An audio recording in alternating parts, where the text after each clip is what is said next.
Assata. They never got her. Yeah. Assata. Woo. They never got her. Assata. They never got her. Assata. They never got her. Assata. They never got her. Whoa, Assata. They never got her. Assata. Ah! They never got her. Got away. Assata. They never got her. Assata. They never got her. Assata. They couldn't find her. She got away. She got away. When the day they couldn't find her. She got away. She got away. Brand new day. They never got her. Assata. Never got her. Assata. They never got her. Assata. They never got her.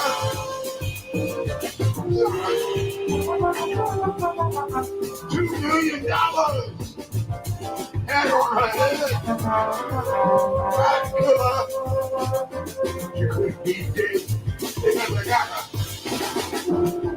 Assata. Never got her. Assata. They never got her. Yeah. Assata. Woo.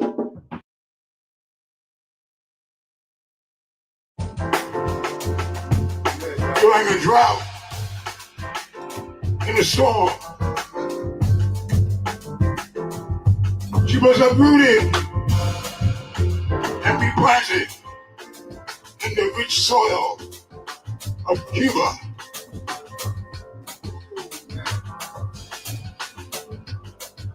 Where the Orishas nurtured made her stems stronger.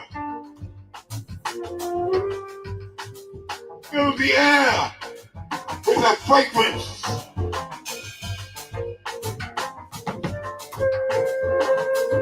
And sweetness we could smell.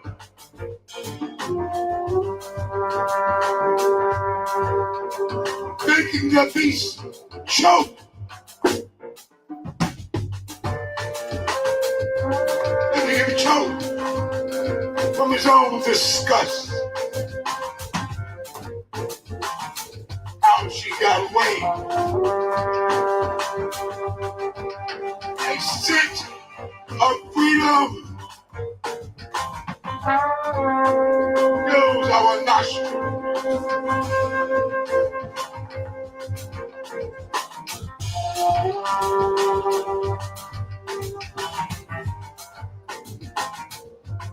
A scent of freedom fills our nostrils when we think about Assata. Escape from the belly of the beast. The thorns of her rose were like daggers in the heart. His desire to devour. Made him bleed to death 1,000 times. Too many flowers have withered and died. Assata still blossoms, believing in living in tricycles and rocking chairs, and the innocence of a child and the wisdom of the elders.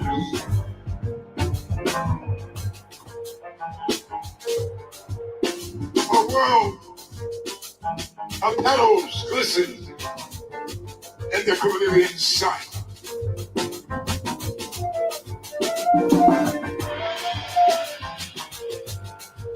by your soul dances in rhythm to the congas.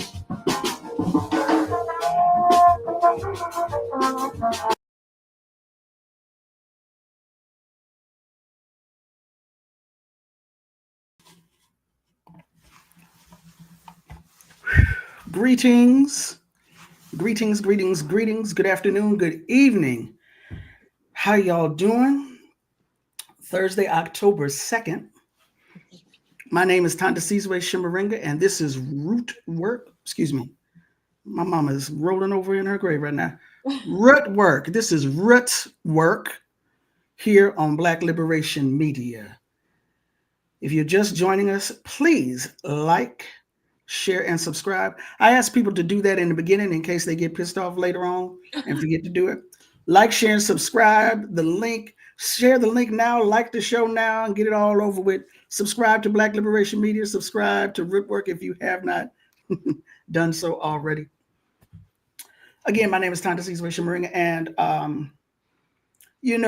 our mama, sister comrade, queen mother, warrior queen mother, Assata Shakur, made her transition into the ancestral realm last Thursday. And so many of us have been doing commentary and tributes and interviews, shows, etc. And I was going to sit back and let other people do it. And then one of my elders was cussed me out the way only an elder can. And I said, all right, let me go grab these two sisters real quick who I've been wanting to chat with anyway.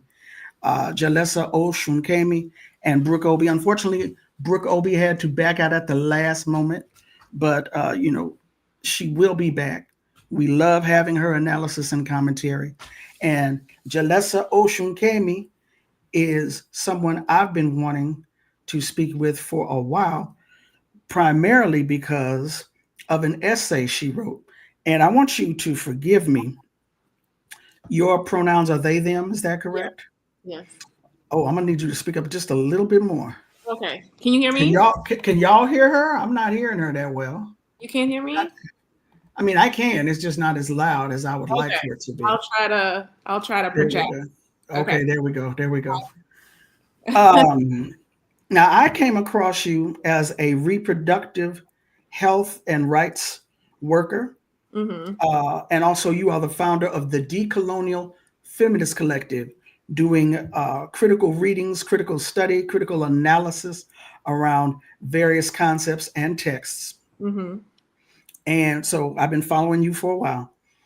I wanted to get you on the show for a minute, but you've undergone some transformations most recently. Mm-hmm. And I felt it was even more important to bring you on the show to talk about it in light of Mama Assata Shakur's passing. Now, real quick, before I throw it over to you, I just want to say a brother of mine, Kwadwo Jasi in New York City, wonderful photographer, that was his video of Abiodun Oyewale of the Last Poets in a set last week, paying tribute to Mama Assata. I wasn't, sometimes you can download stuff from Instagram. I was not able to download it. I was not able to call him and ask for the video. So if it looks bootleggish, okay.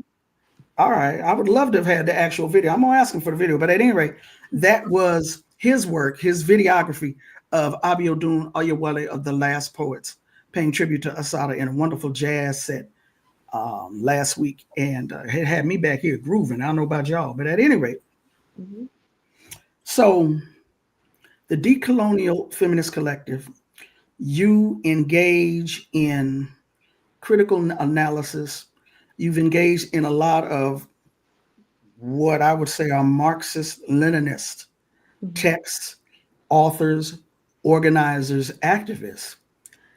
And then you went to Brazil. You went to Brazil first.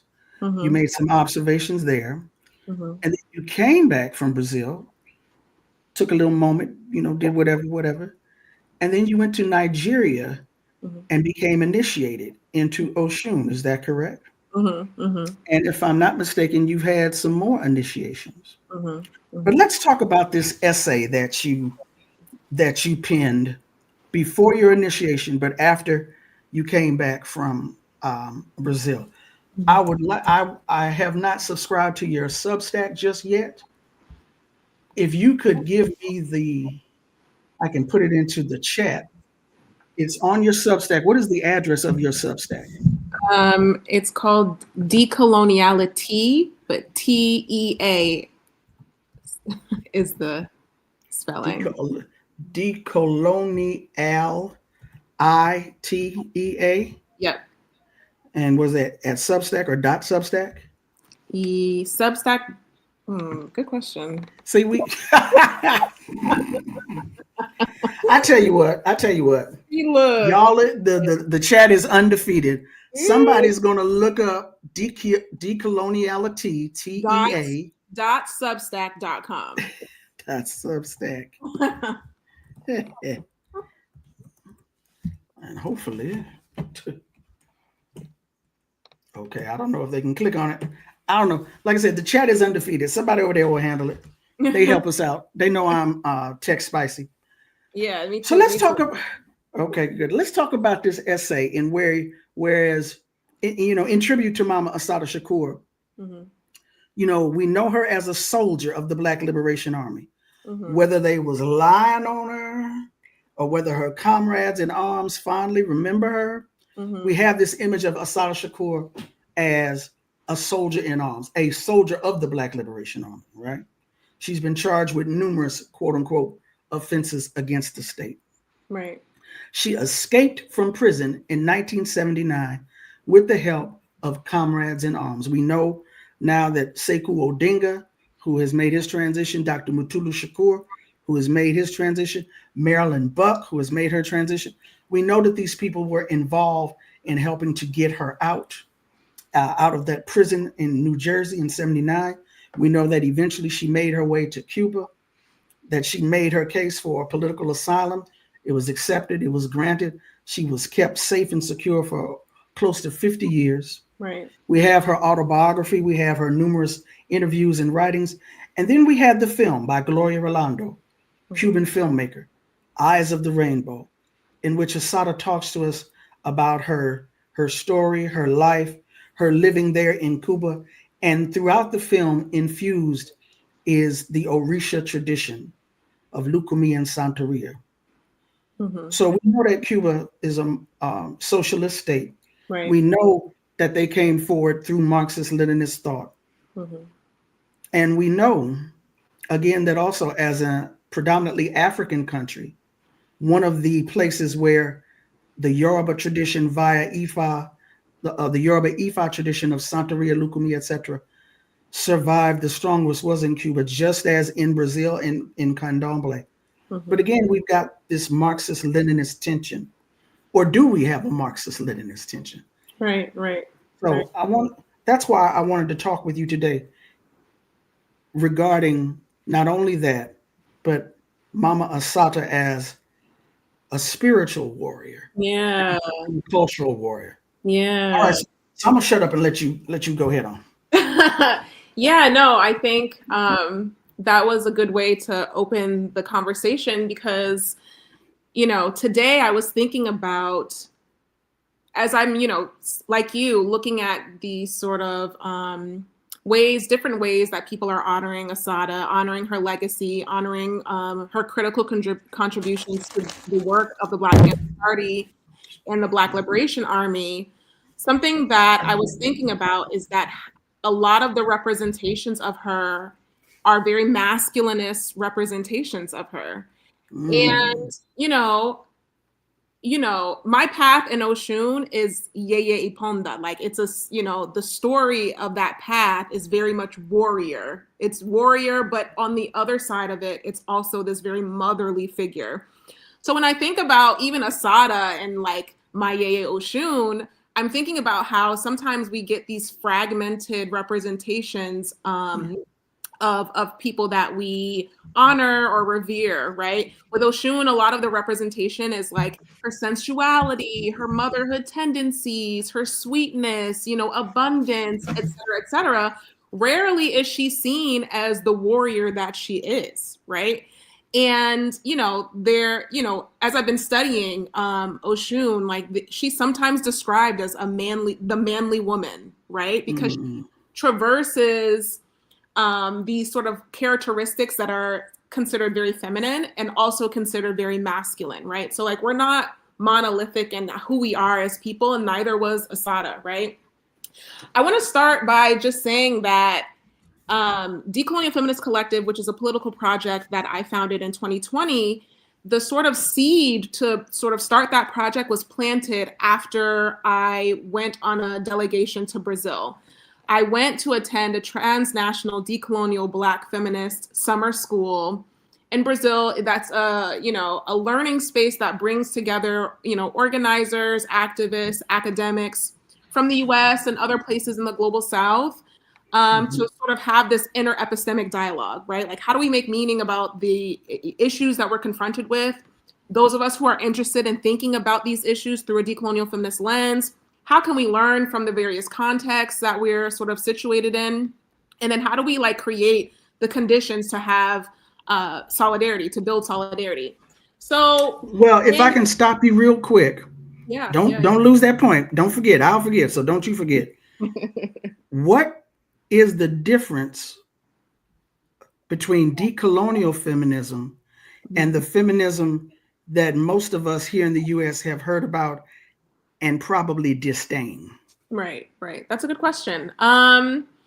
So when I talk about feminisms, I use the plural. Black, even when I talk about Black feminisms, I use the plural. And I think this is important because feminisms takes multiple forms and has different political commitments. My sort of entry point to feminism was through Black feminisms. Reading, Patricia Hill Collins, reading Bell Hooks, reading a number of others, the Combahee River Collective, right? These were some of the people that kind of really informed my feminisms for a long time. Once I started thinking about what feminisms looks like transnationally, though, like how are African women participating in this political project? How are Black women in the Caribbean participating in this political project? It became more increasingly important to me to think about the role that imperialism plays in shaping a feminist politic. And decolonial feminisms is a political project, an ideology that thinks about cis heteropatriarchy, of course, but it's also thinking about the role of Western democracy and US imperialism, Western imperialism, and also epistemic violence, right? And so those are some of the primary differences. I had a conversation last year on Millennials Are Killing Capitalism, where I talk more specifically about imperial feminisms versus decolonial feminisms, which I go into that a lot more. But on the most basic level, decolonial feminists emanates from the global South.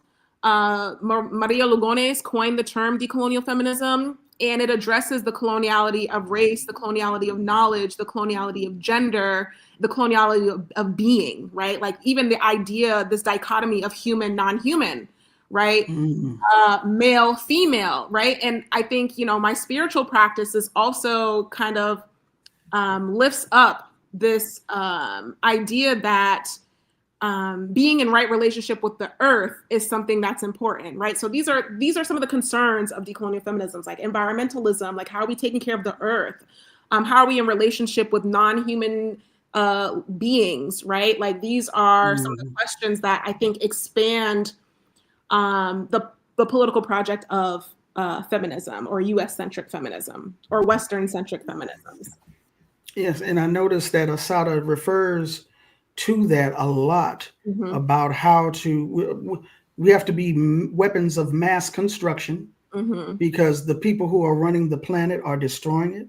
So she talks about the need for social and economic systems that are going to take better care of the planet, better care of the earth. You can hear what we would commonly call the environmentalism in her words to us, in her message to us, and how that is as an important part of her message to us as a change in the economic system, as a need for socialism and communism. Yeah. Now, did you remember that last point? Because I'm gonna go back to it, I think. Okay, I was just gonna say, to that point, in the documentary Eyes on the Rainbow, She talks about that being instilled in her from her grandmother, who Right. owned businesses, by the beach, the only beach that Black people could go to, right, in the segregated North Carolina.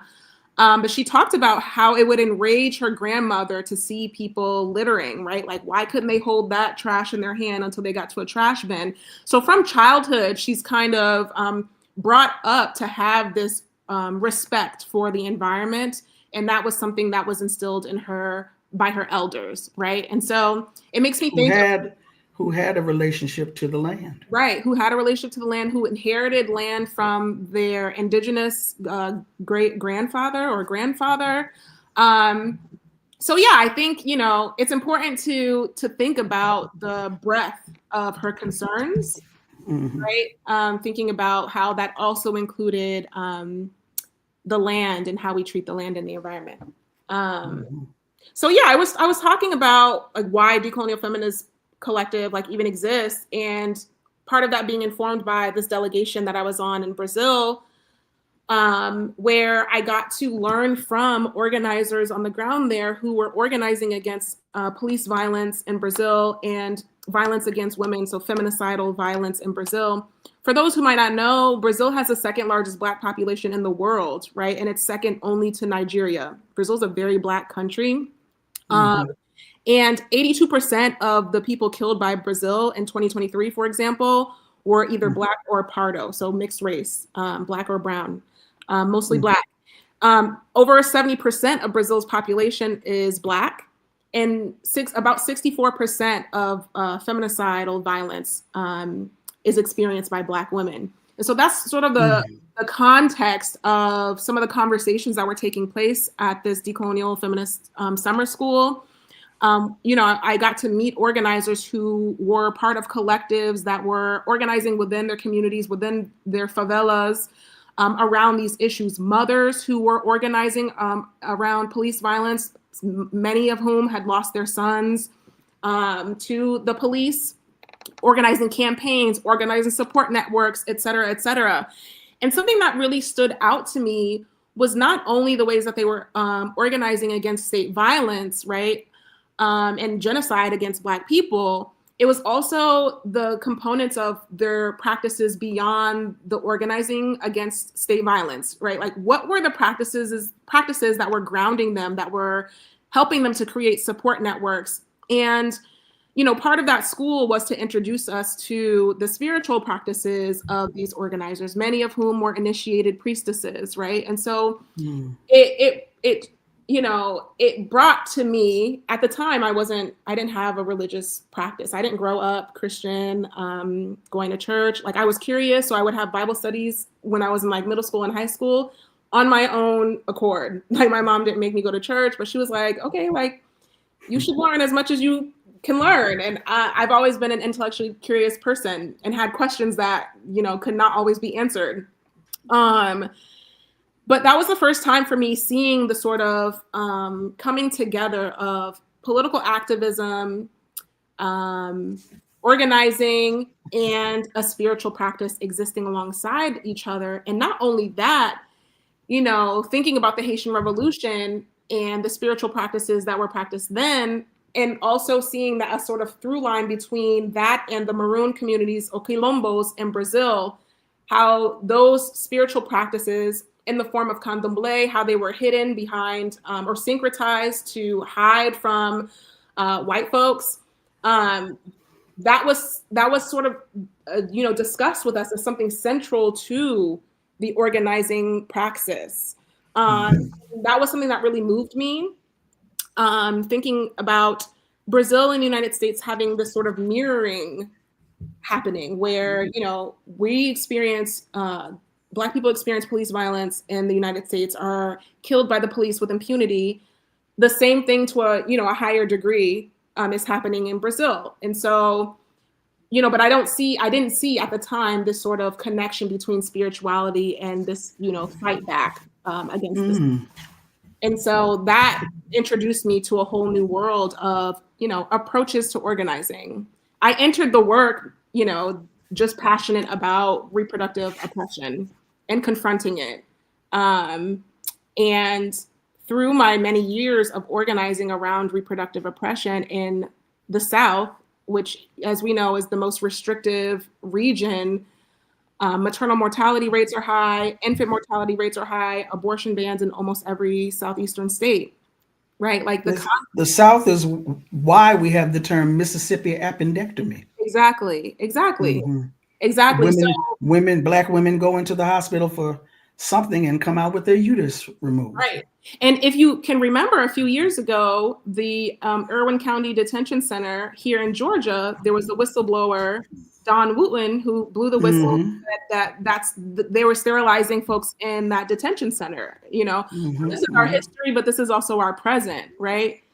We see this happening with incarcerated folks as well. So really being feeling passionate about these issues as a mother, as a Black mother myself, but also the reality is organizing around these issues like can burn you out. Like I was getting tired, I was getting exhausted, I was feeling disillusioned.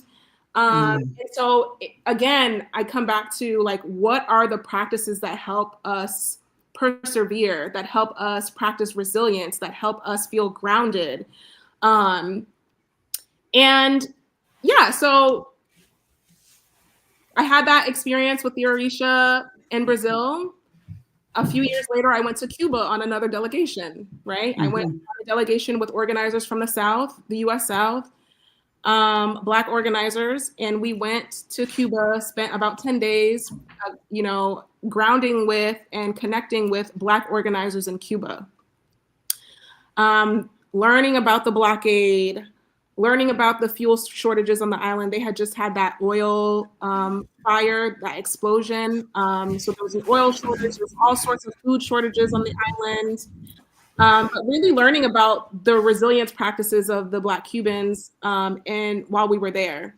And a central part of that was their Santeria Lukumi practice, right?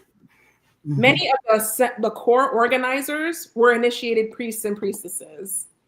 And so while we were there, learning about the Family's Code organizing that they were doing at the time, learning about healthcare in Cuba, learning about the education programs in Cuba, this sort of Orisha practice was built into the program, built into how we were learning. We got to, feed some Orisha. Some people had divinations while they were there, right? So this was, we were meeting with and staying with Marxist-Leninist organizers. And I say that because in the United States, in the US, and more recently, I've seen conversations, this quote being used by Marx, like, religion is an opiate of the masses, right? Yes. And there has been this sort of dialogue online, I think mainly pushed by like Western leftists, primarily white leftists, saying that there is a contradiction between being religious or believing in religion or believing or having any sort of spiritual practice and being a good Marxist or being a good Marxist-Leninist, right? And I think, even the witnessing of the genocide in Gaza and Palestine, seeing this sort of deep commitment to a religious practice, right? Like grounding, like helping to ground people. That's something that has stood out to me, just like watching people pray. And even when they experience loss, the loss of their children, the loss of their spouse, the loss of their parents, like saying, like having this deep reverence for and belief in a higher power. That contradiction did not exist in Cuba. And we're talking about a political context where there has been a successful revolution. We have not yet seen a successful revolution in the United States, right? And so I just think, to me, that was something that was really important to think about. Whereas this idea of religion and spirituality being in contradiction with your organizing and your ability to fight state repression, state violence, being in contradiction, I think Cuba is a prime example of that not being the case, not being true. So that was really powerful for me to witness. That was very powerful for me to witness. and sparked my interest for sure. It took me a little while longer after that, but it definitely sparked. I'm hard-headed, so it took me a little while after that, but.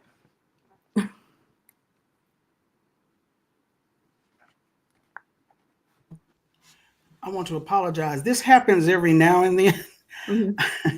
I'm talking with someone, interviewing someone, and they'll say something, and I'll be like, wait a minute. And so I'll drift and be like, okay, let me see if I can go find it. I found it. Hold on. Because what I tell you, while let's take a break real quick.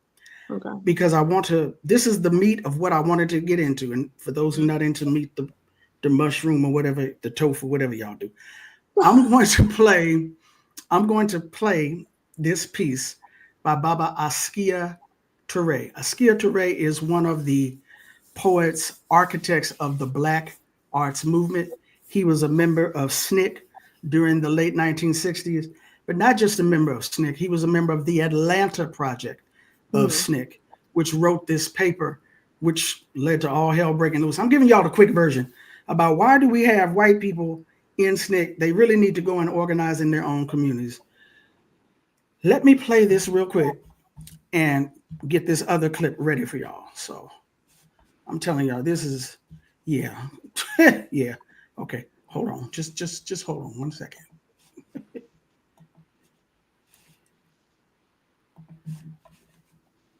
By Havana Shores.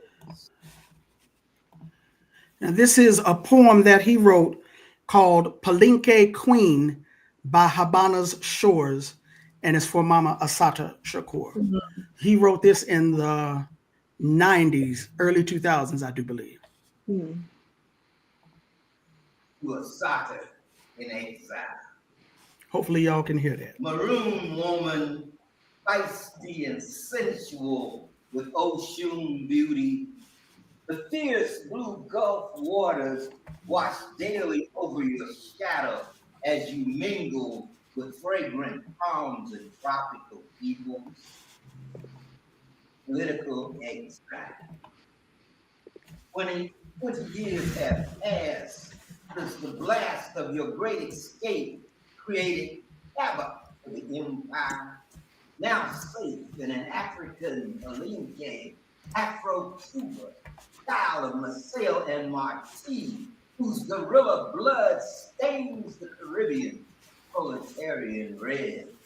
But red is equally spiritual, being Shango's color, and that of mystic Olokun, both Yoruba Orishas, African deities, blessing the untamed warrior spirit. Sister woman, the years have calmed and refined your spirit, deepen your eyes, broaden your smile, unleash your regal beauty. Maturity becomes you. Blessed by Oya's rainbow, we behold the flamingo embodied in the fledgling, a most captivating bird spreading her wings over her people's joyous future.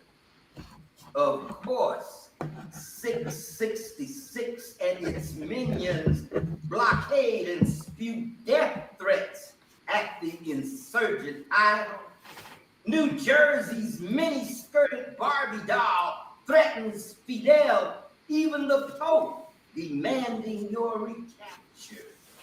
You see Oya's rainbow radiance spreads joy among our African captives, and even New Jersey stands in danger of creating young Assatas to come.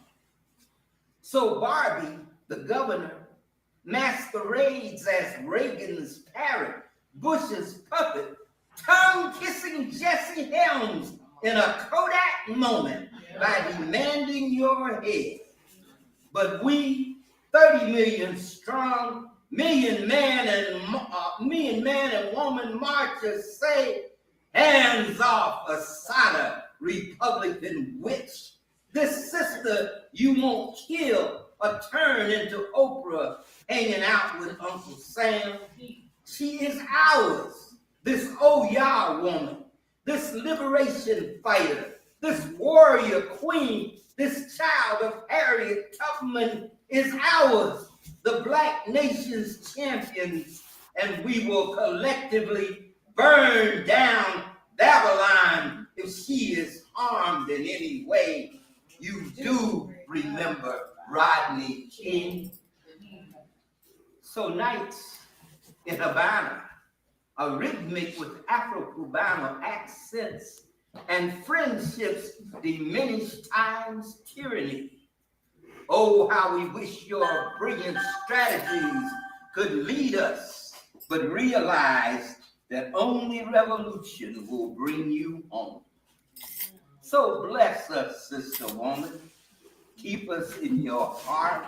Sing victories at Bimbays and strategy sessions while we, quote, carry on the tradition, unquote, as militants raise new African banners over Babylon, chanting your name and your song while we liberate this wretched land.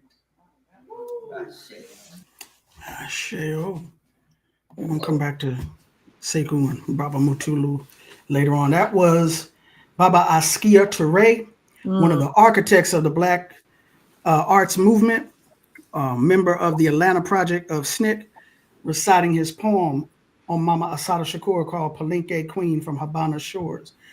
I wanted to include that because I lived in Atlanta for about 4 years at the same time as Baba Askia. Very approachable, wonderful brother. And we went out to lunch one day. You know where Chanterelles is? Oh my God. All right, never mind. Anyway, we went to Chanterelles in the West End. Is it still open? I think so. I haven't been there in a while. Okay. But okay. I used to live over there. Soul food, well-known soul food joint in the West End of Atlanta. And we were talking. I don't remember the entire conversation. I don't remember what led to this moment. But Baba Askia said something, and like I said, this was in the 90s, that has stayed with me all of these years. It was an offhanded remark in the conversation, but it stuck.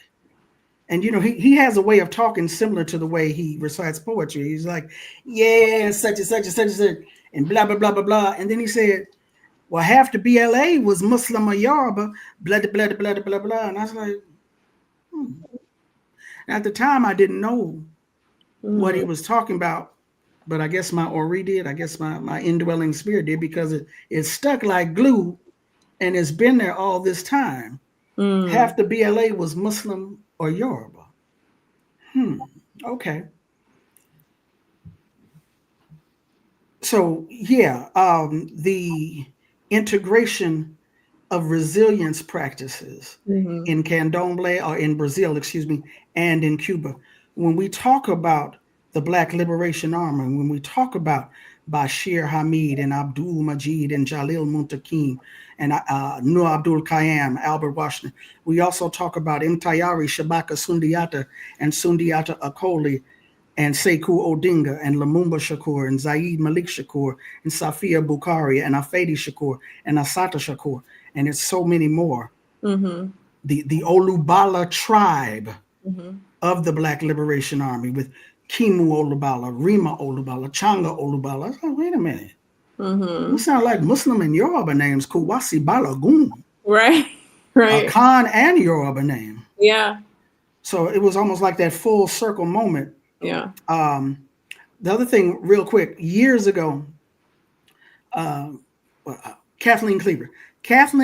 I want to tell this story. And then I found this other clip of Kwame Ture speaking. I want to play that too. I'm not sure how long I can keep you today, so I'm trying to get it all in. But anyway, Kathleen Cleaver came to Los Angeles to speak several years ago. And it was an opening of an exhibit of photographs. One of the Panther photographers, a couple by the name of Perkle Jones and Ruth, I can't remember his Ruth name, but they were married.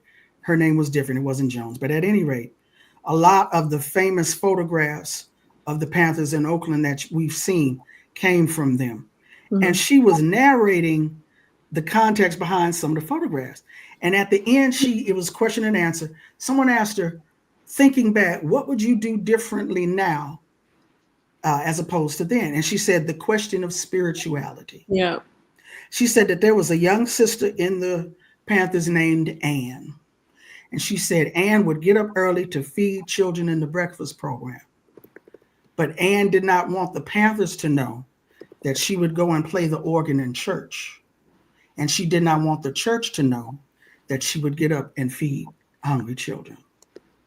So that question of what keeps us going, resilience, and you're in a Black Liberation Army and you're Muslim or Yoruba. Right. Now, I found this, like I told you, I'm trying to get it all in. I'm trying to get it all in. European culture, because of its historical development in relation to religion, we say they can discuss atheism, but in Africa, you can't discuss atheism. Hold on, we're gonna take this back for a minute. I came across this clip of Baba Kwame Ture a while back, and I had to snatch it up because as you were talking about the Marxist-Leninists, who are primarily white Marxist-Leninists, talking about what is good Marxist-Leninism, who is a good Marxist-Leninist, basically continuing the Eurocentrism of Marxist-Leninism. And I'm not going to fault Karl Marx for being Eurocentric. He's a European man. Yeah. But, you know, it's part of that whole cultural imperialism, right? Right. That arrogance and that white supremacist attitude that refuses to acknowledge the primacy of race, even though it's a made-up construct. Race might be made up, but racism is real. White supremacy is real. So that refusal to look at things from our perspective. Right. I saw this clip of Baba Kwame Ture speaking, talking about the importance of culture and analyses arising from your own culture. You know, I am of the position that Marxism is a tool of analysis. I do not embrace Marxism-Leninism as a cultural outlook. Correct. Or as a complete framework to view the world, but it is a tool of analysis. Right. This is what I want. Prayerfully, hopefully, you all can hear this. Listen to what Baba Kwame Ture is saying. Because of European culture, because of its historical development in relation to religion, we say they can discuss atheism, but in Africa, you can't discuss atheism. In Africa, the people are believers. They are deep believers. And not only are they deep believers, their religion has not been alienated from their struggle for freedom, as in Europe. Their religion has been part and parcel of their struggle for their liberation. I mean, Martin Luther King was a minister. Don't forget, so was Malcolm X. And so wherever you go, you will see hand in hand, religions are used as a means of opposing the devil. In the area under discussion now, where war is going on, the Muslims there use their religion as a powerful weapon against the enemy. So in Europe, where religion has been used as the opium of the masses, this is not true for other areas outside of the world. We are just giving you clear examples of why you must have a clear understanding of your culture, and that you must know your ideology comes from your culture, and you cannot take the ideology of others to be yours. For a long time, we have been saying that we were not Marxist-Leninists. We were attacked. The reason we were attacked is because they thought that Marxist-Leninism and socialism meant the same thing. And not only that, the only way you could arrive at socialism was through Marxist-Leninism. And many people had this discussion with. I remember as a young man in Vietnam with its top leadership. When discussing, they said, well, comrade, Marxist-Leninism is the only way. I would tell them, well, I must be honest with you. I have certainly read it. I have studied it. I know it. I keep studying it. I will study until I die because I know Marx, Lenin, and Engels were great men. But somehow, honestly, with you, I cannot tell you that I accept it as part of me. Though I know I'm as revolutionary as any Marxist-Leninist. We've been fighting it for a long time. We said, we've been called reactionary and counter-revolutionary. But we knew that Marxist-Leninism didn't come from our culture. We knew it instinctively. Matter of fact, even the errors of the Communist Party, USA in this country, organizing the South, showed it. When they went to the South to organize, they tried to tell the people that not believing in God was a fundamental aspect of the struggle for freedom. Do you know the only place they could organize was in the church? That's the only place they could organize. Even when I went to the South in the 1960s, the only place we could organize was in the church. Could you imagine me in the church telling the people that before we fight, we must deny the existence of God? Those old people that used to tell me, son, if God is not leading this movement, we ain't going nowhere. Yeah. So. Yeah. I see we have a Marxist Leninist in the comments. I'm sorry, you started to say something? No, I was just thinking about, the point around culture. And I think about Cabral talking about culture as an expression of people's history and a very important part of the national liberation struggle. So, like, resisting domination must include culture. And it also makes me think about this quote from Cabral where he says, we must act as if we answer to and only answer to our ancestors, our children, and the unborn. Mm-hmm. And so, what does it look like to be accountable to our ancestors and our children and the unborn, especially if we don't know our ancestors, if we don't know them, how do we operate in a way that is accountable to them? Assata talks about the ancestors a lot as well.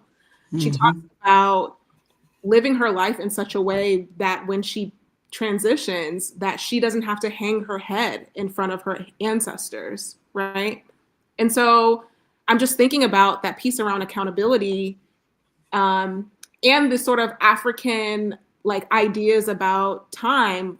And, I'm getting a little woo here, but like when we leave this realm, what happens next, right? So like the way that we think about incarnation, the way that we think about the sort of intergenerational responsibilities, there's the idea that whatever we do now affects 7 generations behind us and 7 generations ahead of us. So like, what does the healing look like for in this lifetime to heal from some of the violence that we've experienced, to heal maybe some of the violence that family members and our lineages have enacted on ourselves, each other. But yeah, I just operate with this idea and with this sort of command around accountability to my ancestors. Before maybe a couple years ago, I've always had they've always been with me, but I haven't always acknowledged them, their presence in my life and the ways that they've guided and protected me, right? There's another piece too, like Assata talks about, just on the spirituality tip, she talks about how her grandmother tells her like that she's not going to be incarcerated forever. Like she had a visit from her grandmother while she was in a men's prison, and her grandmother said, "You're not going to be here. You're not going to be here forever. And in fact, the remaining time that you have is less than the time that you've already been in here." And she told her that because she had a dream that she wasn't going to be in there. And then the night before Assata escaped, her grandmother called her and she was saying, like, I couldn't tell my grandmother, like, hey, I'm about to escape, right? Like my phone calls are being monitored. But of course she has like anxieties around like this being executed in a particular way. And her grandmother says, I want you to not get used to being in there because you confirmation. Do you hear me? Like, and she repeated herself. And for Assata, that was confirmation that not only was she righteous in escaping, but it was also just confirmation of the way that her grandmother was spiritually connected and that she was following her destiny by escaping. And Bukhari says the same thing in her chapter, Islam and Revolution Are Not a Contradiction. Bukhari talks about going to Allah before escaping, and Allah showing her that she would escape and that she would return, right? But she talks about this being in a deep spiritual practice, right? Also around the sort of mandate to struggle as it relates to spirituality, Bukhari talks about jihad, right? She talks about internal jihad, like struggling to resolve the contradictions that we all carry personally, like the ways that we operate in our day-to-day lives that are in contradiction with what we believe and the world that we're trying to create. She talks about the jihad amongst your family. How are you in relationship with the people closest to you, right? Like when the people in your organization are not around, like how are you embodying your politics in real time amongst your family? And then the external jihad, right, with your community, your larger community. What is your commitment to improving the material conditions of your community? And she talks about this as a requirement of her religion, right? And so, you know, when you say half of the party was Muslim, half of the party was Yoruba, and some people probably was both. My EI is Muslim, and you know, she got 10 initiations. So this way that we think about things and this like dichotomous nature, like this or that, doesn't really flow with how our people have existed for a very long time, and can block us from accessing these spiritual technologies, in my opinion, that we need so critically in this moment, because the war that we are fighting, and I'm not using war metaphorically. I understand. Like the way that there's that article, decolonization is not a metaphor. War is not a metaphor, right? The war that is being meted out, that the state has declared on the people, Black people in particular, is not just material. It's material, it's social, it's spiritual. According to the reports I've seen, ICE and other military forces in Chicago, they've been on the ground in Chicago, but the other day they came with a Black Hawk helicopter and rappelled down either to, I don't think it was a project, but it was an apartment building, and were breaking indoors, breaking out removing children and folks and putting them in a van or some sort. Separating them from their families, separating them from their parents. This is not metaphorical. Yeah, this is not metaphorical. This is not hyperbole. No, not at all. This is happening. Yeah. And so how are we prepared? How are we preparing ourselves to mount a real resistance to this war? Right? And I think there's, of course, the ways that people talk about tactical training, defense training, arms training, right? What is the training that we need on the spiritual side, right? Because what we do know, right, is that folks in the Black Panther Party and Black Liberation Army, they were considered veterans based on the experiences. They were prisoners of war, right?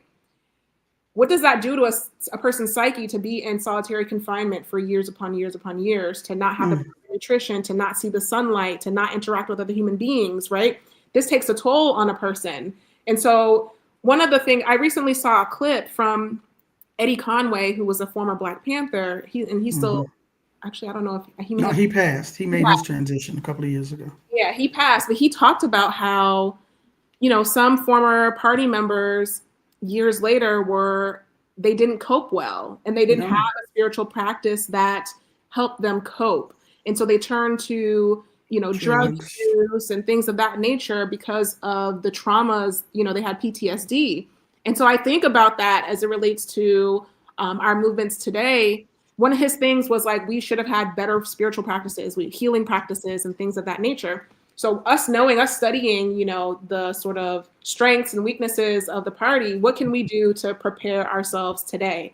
How can we develop spiritual practices to help sustain us? Because we know that this struggle is a long-term struggle. And so we're going to need resilience, right? Like it's not something fortification, resilience. How do we nourish one another, nurture one another? And as a defensive thing too, like from the metaphysical, the metaphysical can protect you in the physical, right? So like, what are the ways that we're utilizing our spirituality to protect us? I'm getting a little woo here, but like, no, because I'm coming right behind you. Oh, that's going to divert certain things from happening to us. So check this out, and this is for you and for you watching, and for those in the chat. The chat is undefeated. I'm gonna put this out here. They tried either over 600 times or over 800 times to assassinate Fidel Castro. Yes.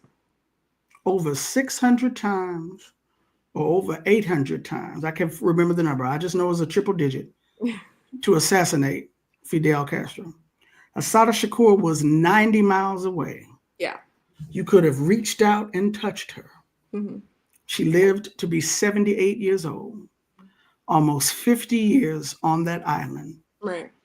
And they didn't get her. What did Baba say? Assata, they never got her. Yeah. Let's go back to 1959, the Cuban Revolution. Mm-hmm. What is it? So Fidel comes to the United Nations. He gets put out of some hotel, or they leave some hotel, the Cuban delegation. They end up getting into the Hotel Teresa in Harlem, thanks to Malcolm X. We should have all seen that photograph of Fidel and Malcolm together. Mm-hmm. But I want you to go chat. Y'all got homework, chat. Go look up the news reports from that time mm-hmm. of when the Cuban delegation came to Harlem. I don't remember the name of the paper, but if you look hard enough, you should see one of those news reports talking about, why do these Cubans have all these chickens in their hotel room? Why do they have all of these chickens? This is unheard of. What chickens? So many chickens in their hotel room. Now, y'all can take that any way you want. I'm not going to speak for Jalessah, Òșúnkémi, but I feel confident in saying Òșúnkémi and Tandazizwe know exactly why they had all them chickens in that hotel room. You can take that any way you want. I just put it before you. Yeah. Yeah. Yep. So, yeah, protection, spiritual protection. Queen Nani of the Maroons, it was said that bullets could not penetrate her. Mm-hmm. Right? She told the British soldiers attempting to send those Maroons back into enslavement, shoot your gun at me, I'm going to show you what happens, right?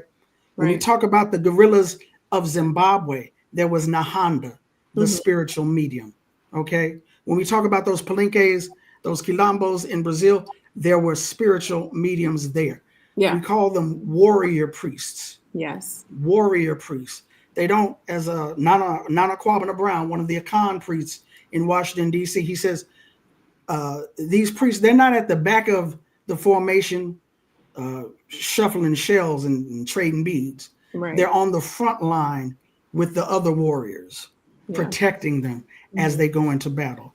So, yeah, I think I saw one of the, warrior shrines. I saw one of the comments earlier where, what was the person saying? I forgot what they said. See, y'all got to forgive me. Yeah, but yes, warrior shrines, Leah, absolutely, warrior shrine. Yeah. Now, Leah, you know that is not how you spell fowls. Yes, I'm clowning you. You know that's not how you spell. We know what you mean. We know what you mean. We know what you mean. But that is not FOWL, my sister. FOWL. Absolutely used for rituals. So yeah, spiritual protection. If you're an activist for Black liberation, I highly suggest you get some type of spiritual covering. And if it ain't nothing but your grandmama praying for you. Okay, talk about it. All right, Assata's listen, between the island of Cuba and Assata's grandmama, they weren't gonna get her. And it may have been her grandmama more than Cuba. It probably was. They say, listen, a praying mother, and you know, in my tradition, the mother plays a very significant role in the protection of their children. Mm-hmm. Right? Mm-hmm. You know, the power of prayer is really, really, really the most undefeated, right? And so undefeated, right? Undefeated for sure. So, you know, when you go to get a divination, they ask, "What's your mother's name?" They don't ask about any other. They don't ask about your father. Jalessah, Omo, who? Who's your mother? No disrespect, Baba. No disrespect. And when we just saying these initiations, it's women Olorishas that are, you know, the only initiation where it's like the male priest is Ifa. Every other Orisha initiation, it's the Olorishas that are carrying out the initiations. And so when we think about the people who ensure that our cultural traditions survive, women play a very significant role. There's this very old book that I have on my bookshelf called Women and the Ancestors, and they talk about these traditions being passed down through women. I need that book. Oh, you have I need it? that book. No, I need that book. What's the author's name? I need that book. I'm gonna have to send it to you. It's not off the top of my head. I got you. My memory bad. I need that book. So, but yeah, you're too young. You're too young. Don't do that. Don't do that. I had COVID a couple times, so. But you know, and this okay. My favorite hymn growing up was Nana Kwabena taught me this song. Somebody prayed for me, had me on their mind, took the time to pray for me. And then the next line is, my mama prayed for me. Yes. Had me on their mind, took the time to pray for me. Next line, my daddy prayed for me. My grandmama prayed for me. My grandfather prayed for me. Mm-hmm. That's a wonderful song. And it's in the tradition of our Black Southern roots. Yeah. But they sing it in an Akan temple in Washington, D.C. One of the points I also wanted to get to, and I know that the Black Liberation Media audience, some of them, I know how some of y'all are, but it's all love. It's all love around here. But October is Hoodoo Heritage Month. Yes. And people are talking about sinners again, and the prominence of hoodoo in that film. And I was telling people, sinners didn't really do anything for me personally. I believe because of the connection I already have to my ancestors, which I need to go and clean off the altar. I hear y'all. I do. It didn't do anything for me, but what did it for me though was how so many Black people were responding. Yes. How it awakened something in them, and they didn't know it. Even Brooke Obie, who I was hoping to have on the show. She's like, at the time I had her on the show to discuss Sinners, she had seen the movie 8 times. I think she eventually saw it 11 times. Wow. People are like, I don't know why I keep going back to see this movie. Yeah. Yes, you do. Well, no, you don't, but yes, you do. So what it has awakened within us in terms of the ancestral, that's what did it for me. Yeah. Not so much the actual film, right? And I thought it was interesting that people who have a purely Marxist Leninist outlook, who embrace Marxism Leninism as more than a tool, dare I say maybe even a way of life, they couldn't stand that film. Yeah. I was like, oh, you soulless being, you. But at any rate, but the importance of culture, the importance of art in not only healing, but in fighting for liberation, that was the other aspect of why I was hoping to have you on the show today. Yeah. Now, I'm not sure what your time is like. We've been here just a little bit over an hour. Why don't we do this real quick? Mr. Arthritis is not knocking on the door just yet, but he's never that far away. Let the audience know about what's happening. Is it starting on Sunday or is it next Monday? What does the Decolonial Feminist Collective have planned? Yeah, so it's interesting when you said that your elders told you that you better talk about Assata, or like when I learned of her passing, I FaceTimed my mom, who's from New Jersey, and I'm very sensitive, so I'm crying on FaceTime about Assata's passing, and we were talking about how it feels like a family member has passed. I cried too. Yeah, I cried, and she was like, "You need to have a study group." And I was like, dang, okay. Like I haven't had one because, I've been going through my whole spiritual journey over the last year and really focusing on my studies and the priestess work is a lot. I was talking to somebody, they're like, it's like a full-time job. I'm like, it's a lot of work. But yeah, I decided to, that was one way to honor the life and legacy of Assata Shakur by bringing folks together and having a container for us to not only express our grief collectively, there's something about that collective holding of that grief. Absolutely. But also to return to some of the lessons, her poetry, her writing, her reflections that she left for us, in addition to the interviews that she did while she was in exile, and including the documentary. So Decolonial Feminist Collective. We're now collaborating with No Name Read, the No Name Reading Group, to facilitate a 3-part study, virtual study of Assata's autobiography. This Sunday, we'll read the first, I want to say 7 or 8 chapters. And the next 2 Sundays, we'll finish the book, and then the final, we'll focus on the documentary and read a couple of her interviews from exile. One of the questions that I've been thinking about, because I've seen some people say Assata died free, and I want to spend some time, maybe in the 3rd session, complicating how we are defining freedom. I hear you. I've heard the same things, and I hear you. Mm-hmm. And did Assata Shakur see herself as free? In the documentary, she talks about prison and exile as a form of forced separation from her family. Right. Mm-hmm. Right. In her own words, she likens prisons to slavery, and then she says prison and exile are like separations. She talks about not being able to attend her mother's funeral, right? Talks about the loneliness associated with living in exile, right? Even though she's surrounded by community in Cuba, right? And so when I brought this up on Twitter, people were not very happy about this, right? And I think Twitter is a petri dish, so you good, sis. People were feeling defensive about Cuba, and I'm not talking about what Cuba did and offered Assata and kept her safe. We give our shout out to Cuba for doing that. But I'm talking about how we understand ourselves as subjects, right? Like as Black subjects in an anti-Black world, are we free? And I think we really need to have a very expansive and capacious definition of freedom so that we don't settle, right? So that we don't settle. Like we want it all. We want the full, total liberation of our people. And that looks like the freedom to move around the world where we want to, when we want to, the freedom to see our families when we want to raise our families, right? And so I want to spend some time in the 3rd session on this idea of freedom and going back to what she said about her experience, because she's like, she basically was like, when she talked about slavery, we're slaves in the housing that they have us living in. We're slaves in how, the healthcare that we receive. We're slaves. So these are her own words, right? And I think there's sometimes this trend of speaking over people, especially once they transition.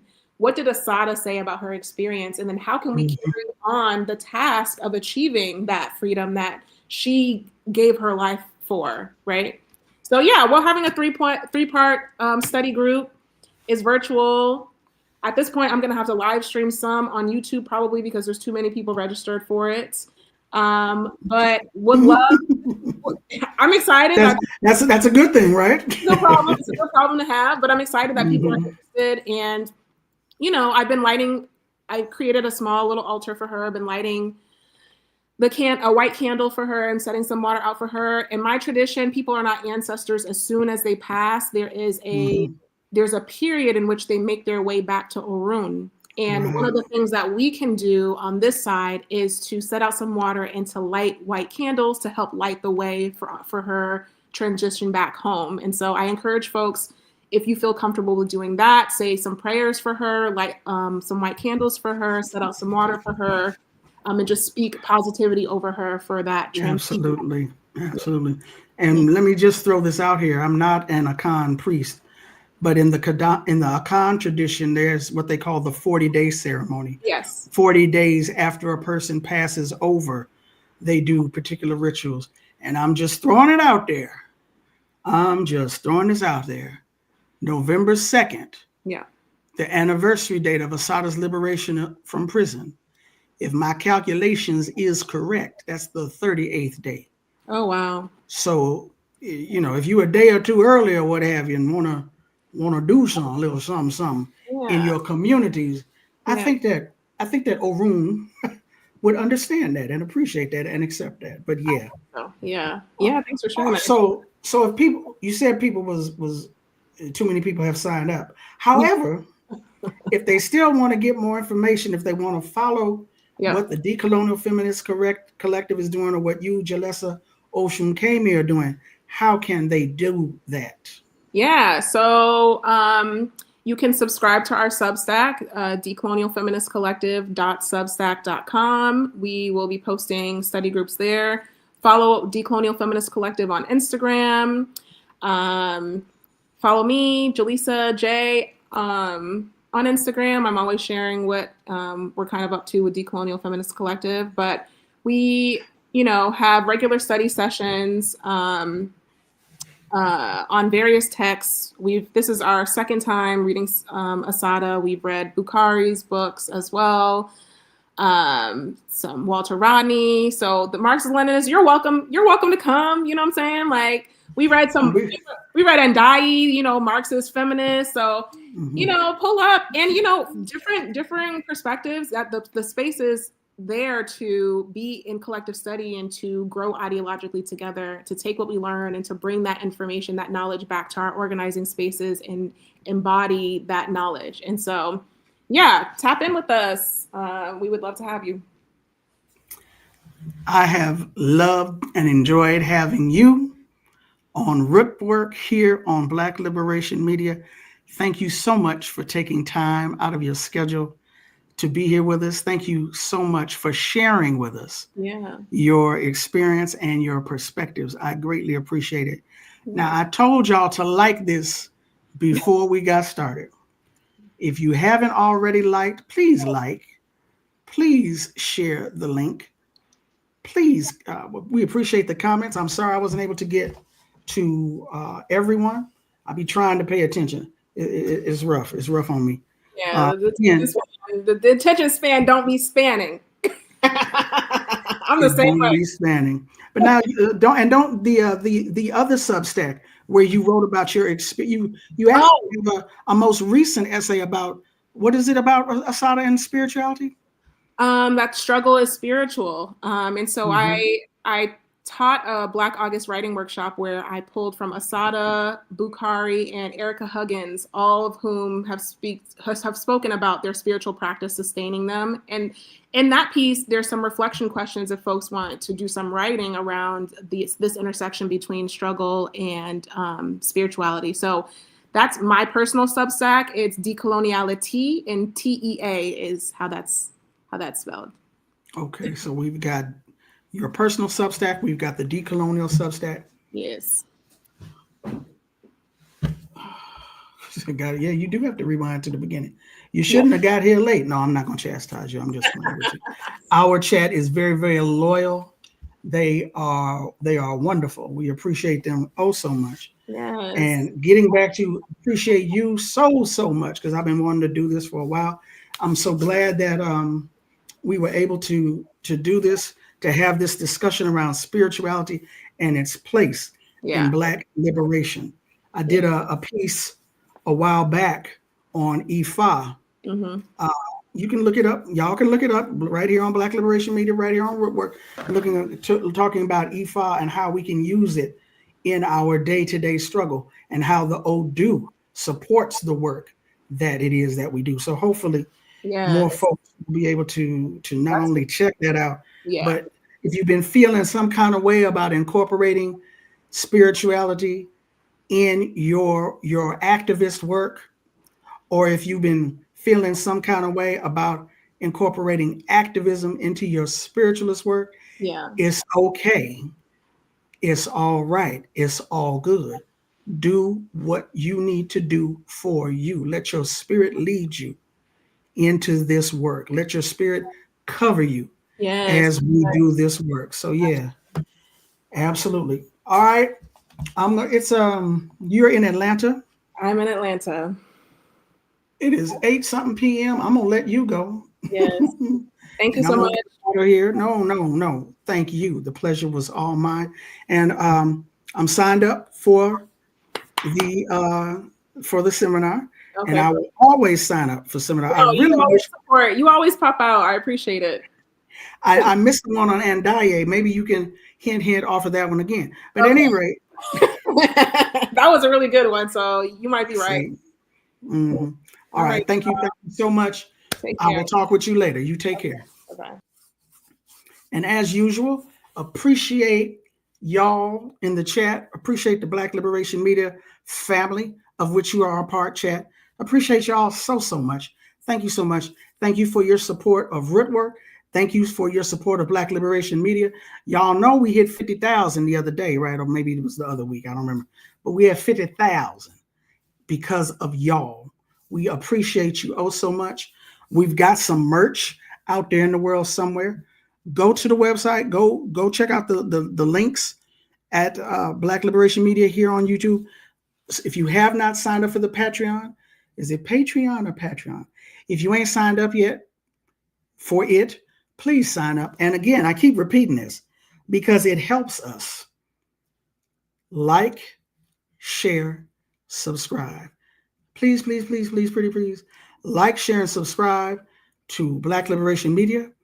And please like, share, and subscribe. Subscribe to my poor little Rootwork channel, which is over by itself in some other corner of the YouTube universe.